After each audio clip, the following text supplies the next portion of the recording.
గురుగారు, హనుమంతుడిని జై భజరంగబలి అని కీర్తిస్తూ ఉంటాం కదా. హనుమంతుడిని భజరంగబలి అని ఎందుకు వ్యవహరిస్తారు? ఇది నిజానికి మన తెలుగు భాషకి సంబంధించినటువంటి సంబోధన కాదు. ఉత్తర హిందుస్థానానికి సంబంధించినటువంటి సంబోధన. అది బజరంగ కాదు, వజ్రాంగ బలి. వజ్రాంగ బలిని బజరంగ బలి, బజరంగ బా బా బా బా బా.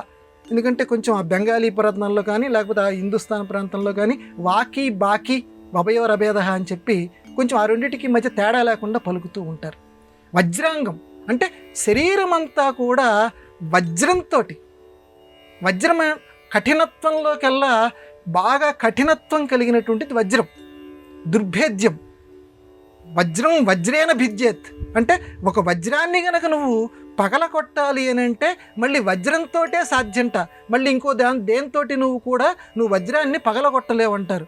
కాబట్టి ఏ శరీరం అయితే వజ్రంలాగా ఉంటుందో, మనందరి శరీరాలు వజ్రాల్లాగా ఉండవు, కానీ ఆంజనేయ స్వామి వారి యొక్క శరీరం వజ్ర అంగ, వజ్రములు వంటి అవయవములు కలిగినటువంటి వాడట. ఆయన శరీరం దుర్భేద్యం, ఎవ్వడూ కూడా చీల్చలేడు. అందువల్ల ఆ మహానుభావుణ్ణి వజ్రంగ బలి, బజరంగ బలి, బలి అంటే దేవుడా, ఓ వజ్రమైనటువంటి దుర్భేద్యమైనటువంటి కఠినమైనటువంటి అవయవాలు కలిగినటువంటి దేహము కలిగినటువంటి వాడా, నీకు జయము జయము జయము జయము ఓ గొప్పవాడా అని చెప్పటానికి దాన్ని వజ్రంగ బలి క్రమక్రమంగా బజరంగ బలి అయింది. అంజనానందనం వీరం జానకి శోకనాశనం. ఇంత చక్కటిగా మనం ఈరోజు ప్రస్తావించుకుంటున్నాం అమ్మ.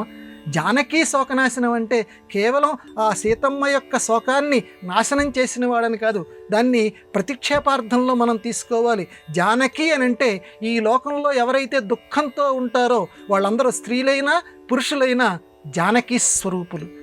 కాబట్టి ఎవరి దుఃఖం పడితే ఒక్కసారి ఆ జై బజరంగ బలి అని ఒక్కసారి నువ్వు మనసారా గనుక నువ్వు స్మరిస్తే, ఆనాడు సీతమ్మ శోకాన్ని ఎలా నాశనం చేశాడో నీకు ఉన్నటువంటి లౌకికపరమైన ఆధ్యాత్మికపరమైనటువంటి శోకాలను కూడా ఆ బజరంగ బలి, ఆ వజ్రాంగ శరీరం వాడు తప్పనిసరిగా తీసి పడేసేస్తాడు.